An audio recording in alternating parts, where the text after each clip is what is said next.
I was chasing a dream and I caught it. And it's the dream I wanted. I wanted to play in the NFL and I wanted to do X, Y, and Z. And then, 2 years into it, boom, it's gone. So how did you keep your faith? How did you stay strong?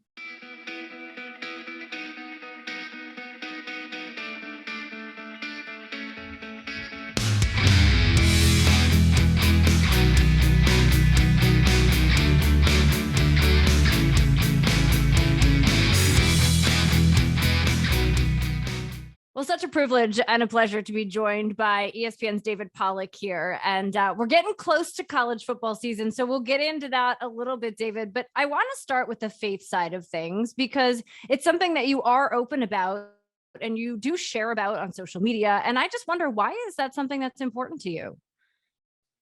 It's been the most important thing in my life since I was a senior in high school. And I definitely want to share with people my faith. And I get to speak at a lot of churches, which are awesome. But it's because it's the most important thing in my life, and I always will. And actually love to share on social media because you get a bunch of questions and you get a bunch of. I had a buddy text me last night, literally from one of my posts, and was like, "Hey man, I want to grow in my faith. How do I do that?" And I'm like, that's exactly why I share my faith. So hopefully I can impact somebody. Yeah, no doubt about it. What are some of the questions that you've gotten along the way, like whether on social or the ways in which you've been able to encourage people because of what people have asked you, David? Well, I think everybody's different, right? And everybody's journey is different. You can't, just like with your faith or just like any job, you got to meet people where they're at. And so you get a bunch of different questions. But I think a lot of people, my story with my neck usually resonates with people. And, I was chasing a dream and I caught it. And it's the dream I wanted. I wanted to play in the NFL and I wanted to do X, Y, and Z. And then, 2 years into it, boom, it's gone. So how did you keep your faith? How did you stay strong? So I get a lot of that. But I get a lot of, how do you get started? I coach high school football now. This is my first year doing it and it's flipping fantastic. I was talking to a kid today, and he's got a cross on his arm and he was dropping F-bombs like crazy. And I just asked him, I said, "What is that cross for?" And he said, "It's for my faith." I was like, "Well, tell me about your faith." Like he was saying, "This is for my grandfather or grandmother." And he was telling me a little more about it. And I said, "Well, why do you talk like that then? Why are those the words that you choose to use?" I was like, that doesn't make me think you have, strong faith. And I'm not saying I don't curse, but I'm just saying if you're using curse words all the time and that's how you describe and that's your adjectives. I was like, why don't we find ways to use different words? So, I think it's different walks, different ages. I hope that God uses me. Listen, I'm not perfect by any stretch. And no, none of us are. I mess up and I fall short and I have things that I struggle with. And so if I can share my struggles, and just as simple as one of my best friends who's a high school football coach was dealing with anxiety. And I talked to him about it, a couple months ago in my weight room. And I was like, dude, me and my wife went through a tough time where I didn't know if we were going to make it. And he was like, really? I was like, yeah, bro. Like we've been through some hard times and had some times in our lives that, really we're at a point where what are we going to do? Who are we going to trust? Who are we going to talk to? It's not Ghostbusters. It's been God throughout our lives. So just sharing at different walks, different stages, different people. David Pollack joining us here on the Sports Spectrum podcast. I think what you say there that resonates so much is vulnerability, right? And like being willing to be open with people for them to recognize, oh man, like, yeah, like she's had to deal with this or he's had to deal with that, because we are all guaranteed that we're going to have trouble in this world. That's just part of it. And our faith is what can get us through. Like Jesus never promises that we're not going to have trouble. He just promises that he's going to be there with us through the trouble and we can lean on him to help get us through. But being willing to have that vulnerability with people, like to me, that's the connection point. I agree. Right? I think, well, and here's the thing that I've noticed in my life, and Jade, you might have noticed the same thing. I'm also a lot more willing to help and plug in when I've been bit by it, when I've been stung by it, when I've experienced the pain of a breakup, when I've experienced the pain of losing someone in a loved one. Like you go, oh crap, like I get it. And then I get why they feel that way. And now in turn, like I can go stand beside people. I think one of my favorite things in life is when people are struggling, how, like, I was reading a book recently, actually, and they told a cool story. And this is how I told this to my 6th grade small group boys that I lead at church. I was like, what do you want your life to look like? I was like, this is what I want my life to look like. So it was a story about 2 kids playing near a pool at their grandmother's house. And there was 4 and 6 years old. So they're younger kids. The pools, there's no more water in the pool. Like, that's not it. The water's gone. It's nothing but leaves and scary crap when you're 4 and 6, by the way, because you're like, oh, I don't want to get in there and know what's right. in there. Like, and what so is that? Are there frogs? Yes, snakes. Nothing I want. I promise you. I don't like bugs. I'm good with that. But they were playing around the pool, and one of the kids, the older kid, fell in and started screaming, and the 4-year-old couldn't pick him out. He couldn't pull him out of the pool. And there was a neighbor that heard him scream, and he jumped over the fence and he ran and he jumped in the pool and he lifted the kids out. That's what I want to do in my life. Like, I want to find as many people that I can come beside. And when they're in a hole, man, they're in a pit, they're struggling. Like, I want to send them songs, send them prayers, pray with them. Like, I want to help them get out of their spots, because I've been there and I've had people help me, and I want to return the favor. And so I think throughout my life, that's, I really want to find those opportunities more and more as I get older. Yeah. And one of the ways in which you can do that is by being outward about your faith and the challenges and the struggles that you faced, whether it be on social media or on platforms like this, and just in your forward facing places. You mentioned that you've had people who have really poured into you and helped you through those times. Who are some of those people? Can you give me an example, David? Oh yeah, I have a men's group that we meet every Wednesday, and Coach Rick is basically our leader in it. And he just got diagnosed with Parkinson's, and he's had a heart attack, and he's had some of the most amazingly bad things happen to him. And dude's unflappable, unshakable. Just keeps a great sense of a great spirit, a great purpose, a great energy. Like, so he's been one that's been big in my life. Pastor Jonathan Howells, who I actually do a podcast with Pastor Jay. It's called Family Goals. And so he's my preacher. He's been there with me. Dr. James Merritt is one of the guys that I seek and I text and I reach out to. When I went to Georgia, and I think one of the most important things for my faith, I got saved my senior year of high school. Never went to church one time in my life, got given a Bible for my signing party, and I opened it up and I was like, whoa, where do I start? Started reading, and God really took a hold of my life. But when I got to Georgia, Kevin Hines, my team chaplain, just started memorizing verses with him in scripture, and he taught me what it looked like. But the most important thing that happened was that I plugged into godly friends and found people that were, listen, if you're surrounded by people that don't care about their marriage and don't care about themselves, they don't care about you. Newsflash. Like, surround yourself. And I harp on my kids with this all the time. And I ask my wife all the time, like, are we around the right people? Because show me your friends, I'll show you your future. And we've experienced it, by the way.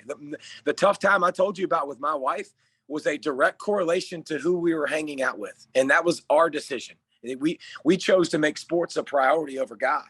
And when we got off course and a lot of times we're sitting in the water, right, in the ocean, and all of a sudden you just you look, next thing you know, you look up and you're 60 feet away from where your umbrella is. It happens fast. And that's what happens. We drift away, and we started finding friends that were in it for the right reasons, that had our back, that were cheering for our marriage, that wanted our marriage to succeed. So and now that's Josh Clark and Russ Tanner and guys you don't know their names, but Brent Rollins. But it's people that are doing life with me that they can say anything they want to me, not what I want to hear. I want them to be people that step into my life and be like, hey, bro, are you going to live what you say? Because I can promise you, I do podcasts and, I do Family Goals podcasts, and I've been on all these different things. And my wife will be like, are you living that? And I'm like, ouch, shot to the bad spot. But I absolutely love having people in my life that don't just say yes or don't just go with the flow. They're there to try to help me accomplish my goals, my dreams, and more importantly, keep me on the path of what I want to be. And that's facing towards God.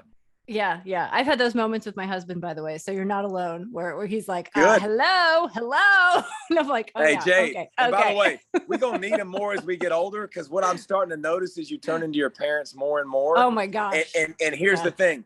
You got to be able to call your wife on their crap, and they got to be able to call you. Cause I'm like, baby doll, please don't let me turn into them. Like, I know. help me help me help you, right? Like help Yeah. me, because otherwise I'm gonna be miserable to live with.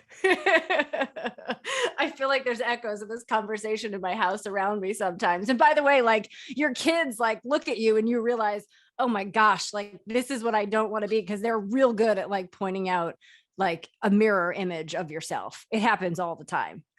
Yeah, every time my son makes a smart aleck comment, I can really well, it's just like the Bible, right? The Bible and the law. What was the law created for? It was to be a mirror and reveal our sin. Like your kids are a good revealer of what you prioritize and how you talk to them and what you think is important. Because my son will pop off at my daughter and I'm like, bro, shut your mouth. And I'm like thinking, where does he learn that? And then I go, oh yeah, this guy, because guys, like I should have the shirt that says sarcastic comment loading, because I always have one in the chamber ready to fire. So no, the kids are definitely a good indicator of what, they're going to learn. They're going to talk like you talk. They're going to, by the way, one of the coolest things ever is listening to my kids pray, because they pray like I pray. Yeah. And I love when they pray for tangible, real things and not just, the trees and oxygen and thank you for this day, like, and all that stuff, and start to hear their hearts. And I'm like, that's what I want to hear, so there's some good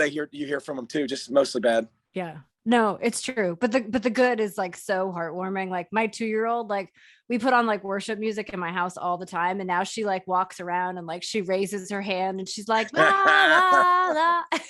And it's That's just, it's awesome, right? Like it is so cool to like have those moments and, and they make the rest of them worth it. Cause it's hard. Like the kids are challenging and that's just part of it, because they're a mirror image of you so often. And you're like, oh man, I gotta do better here. I gotta be better here.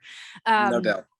So I guess like, where are you right now? Like what season are you in right now in terms of your faith, David? Oh, I don't know. I think I would say that, I'm in a stage now, about to be 40. I guess that, now that it's kind of maybe the stage where you do more pouring than you do getting poured into. I've been a Christian and I've been on my walk since I was a senior in high school. So it's been a long, long time and a long journey now.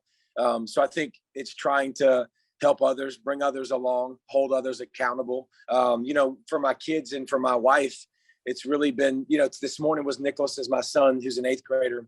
It was his first day of football and his first day working out with the team. And, what I really want to show my kids is a reliance on God, a want to, like, we pray before we go to the beach, and we prayed this morning before we went to football. And I just like, God, like everything is a gift from you. And so I think at a point where I want to give praise and find people to pour into, lead my family and our community, because we got a great community here with all these North Oconee kids now that I'm coaching.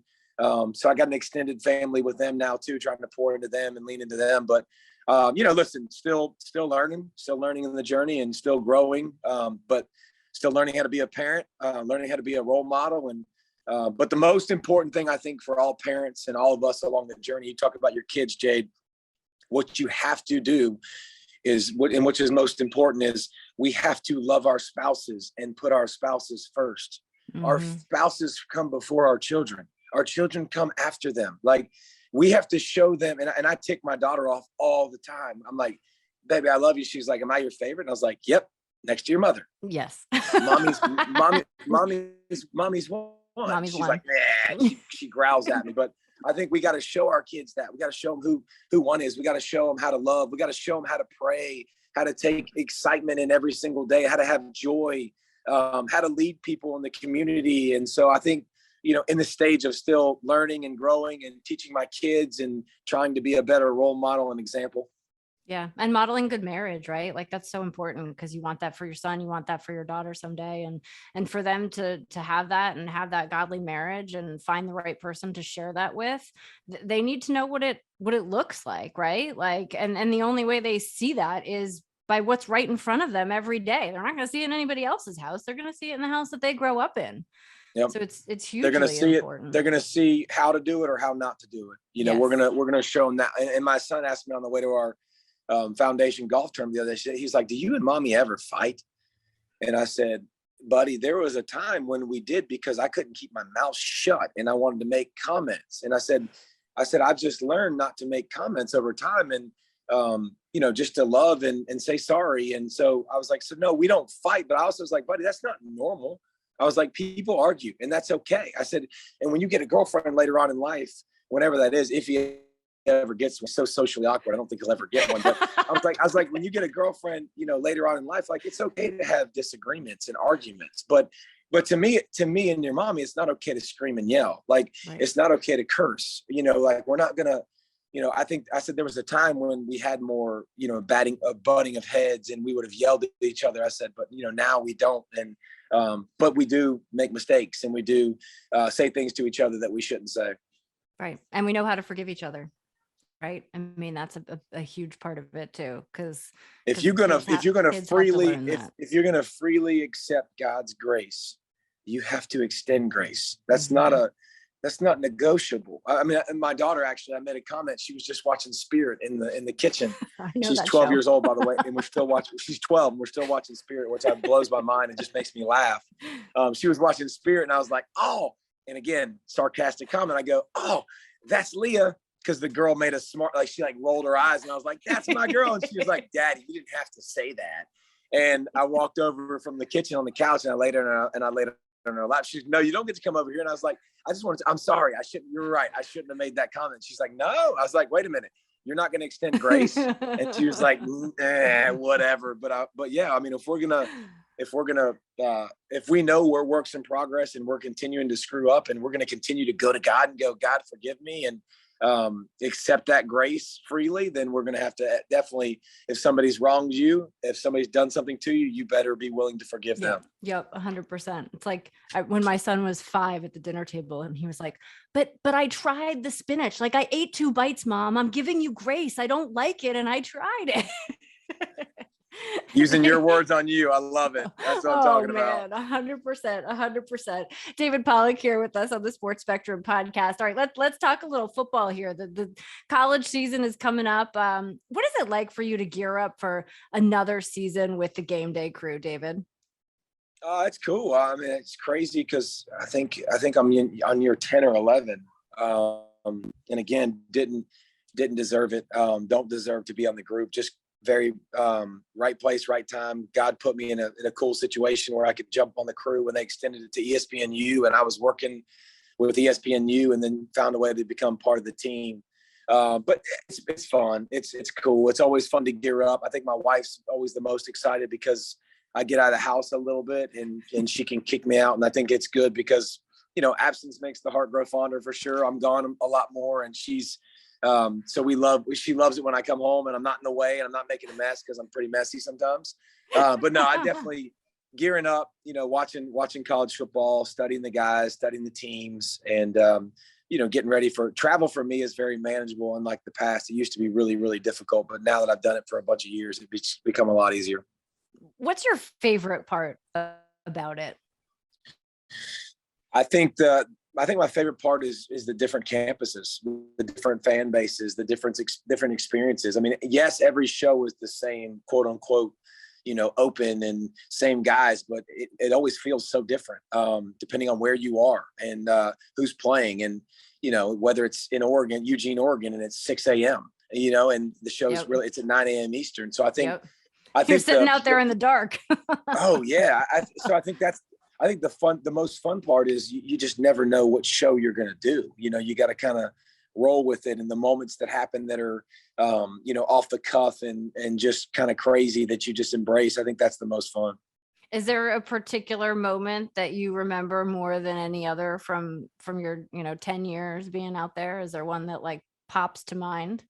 Well, the small schools like James Madison and North Dakota State, when you go to those places, it's just different. I mean, the people thank you. Down the street, they're just like, thank you so much for coming. And, there's a lot of schools you go to and they're like, yeah, you should be here. I mean, and that's okay. Yeah. It's like a different sense of entitlement at some of the other big schools where you're at every year. Yeah. And it's really cool because there's a high appreciation level. And they're like, I didn't think this was possible. So I think those sites, when we can find those little niches. I mean, New York City was amazing and different and crazy. You know, I mean, we do a good job of finding, you know, ways to make our show show up in different spots. The one thing I'd love to see it continue to do is I'd love for us to hit every school, because we're close to getting every Power 5 school. I think we're 5 short. So that's a pretty cool number. I'd love to see us hit all those. Yeah, that would be a pretty neat like countdown with like the final ones, right? To check them all off the list. That'd be pretty cool. It like, as you gear up for the season, are there particular guys that you would recommend people keep their eye out for, or particular players that you're excited to watch this year, or teams, anything of that nature? Well, unfortunately, with college football, the way it is, it's a lot of the same.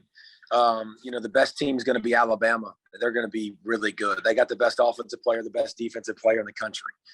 So get used to that. You'll see a lot of Alabama. You'll see a lot of Rolling Tide this year. You know, to me, the next case is who's the next group. Is Ohio State going to take a leap and finally get back to that level? Does Georgia continue to maintain that level? Because they're going to be right there in the mix. Does Clemson now take a step forward?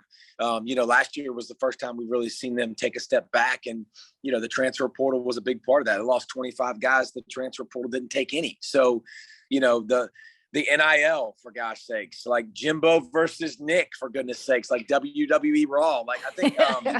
There's a lot of things that are going to be fun to pay attention to, look forward to. It'll be the same, you know, group that we're talking about as the top teams in the country, but it's always fun to watch the journey and see some of those teams that come out of nowhere every year. Hopefully Nebraska's a team that, you know, starts to get back and starts to climb back in this with Scott Frost remaining there, and like maybe do a Jim Harbaugh from the year before. Sure. There's always some great story or several of them along the way that you kind of latch onto and have fun cheering for. And, you always have to appreciate the underdog. That's at least my perspective, because it makes it fun, right? It makes it different. And like you said, like when you're on the campus of like JMU, all of a sudden, like it's just a totally different feel. It's a different show. And I think all of that adds to the excitement. Well, and I do think, Jade, football landscape. I do think I think parity will continue to be a more prevalent in college football because of the transfer portal. And I say that, okay, the transfer portal, you look at Alabama, for example, like we talked about. Ricks from LSU, one of the top corners in the country. Jabari Gibbs from Tech, top running back in the country. Like Louisville, they're getting all these guys. They get all these transfers, and they get a bunch of them. But the difference is, you look at a team like Arkansas last year, you know, a team that would have been completely rebuilding their defensive line. They go in the transfer portal and grab junior college guys, fifth-year guys. So, again, they're not 5-star guys, but at least they're 4th and 5th-year guys now that are physically developed. So they might not go beat Alabama and Georgia and Ohio State. They might not be in that realm, but I do think you continue to have more parity. And the NIL. I mean, the NIL has changed football too. And, you know, the way I say NIL is now it's legal. That's the way I choose to say it, because it's obviously stuff that's been happening in college football for a long time. But, you know, I think college football is in an interesting spot because you do need somebody somehow to manage the transfer portal, put stipulations on it, manage NIL, put stipulations on it, because, you know, the wild west of it all. I tell you what, I wouldn't want to be a coach. I mean, I'd be miserable in this era. Yeah. You like coaching the level you're at right now, right? Like, stick with that. High school ball is great. I mean, I've coached youth league football for the last 7 years, you know, growing up with my son's teams, and I finally got with the high school team now. And no, it's a totally different animal too. It's a heck of a lot of fun, but yeah, not many kids going in the transfer portal. Yeah, no, little bit of a different game, and certainly one that you can embrace at that level. Hey, last but not least, what's going to be the surprise from the Gameday crew for the 40th that you celebrated earlier this year? I don't think we'll have any. I think we'll be just golden. I think we're probably way past it. By the way, I'm the baby on the set, for God's sake. That's what I mean. So, yeah, I mean, I don't know. I mean, Kirk, Des, Reese. I mean, you're coach. average age of those guys are probably like 65. I mean, probably pretty close. That's what I wanted to know. Like, are they going to have like a pacifier for you? Like, what's it going to be? I don't know. I don't know. I don't know what they'll do, but I'm sure it'll be something fun with Coach Corso. We did commercials actually this summer, and just an awesome to be around him, and just a lesson in humility every year. He's just so kind and gracious and fun, but it's like your own little family. You know, you go on the road with them and you get used to them and they get used to you. And sometimes they don't like you. Sometimes you don't always get along great, but in the end, it's always a high level of respect. And so it's always a lot of fun. Well, David, we appreciate your hanging out with us here on Sports Spectrum for a little bit. And we love the stories of faith and how you're continuing to share that. And I love how you said that became the most important part of your life when you were saved, and it hasn't changed since then. And it's tremendous to hear that and know that you feel that way and want to demonstrate that, you know, every step of your own walk. Well, thank you, Miss Jade. You have a good one. You too. Thanks so much for watching today on Sports Spectrum. Make sure you click that subscribe button so you don't miss any other videos. And if you want more stories on sports and faith, check out our website, sportsspectrum.com.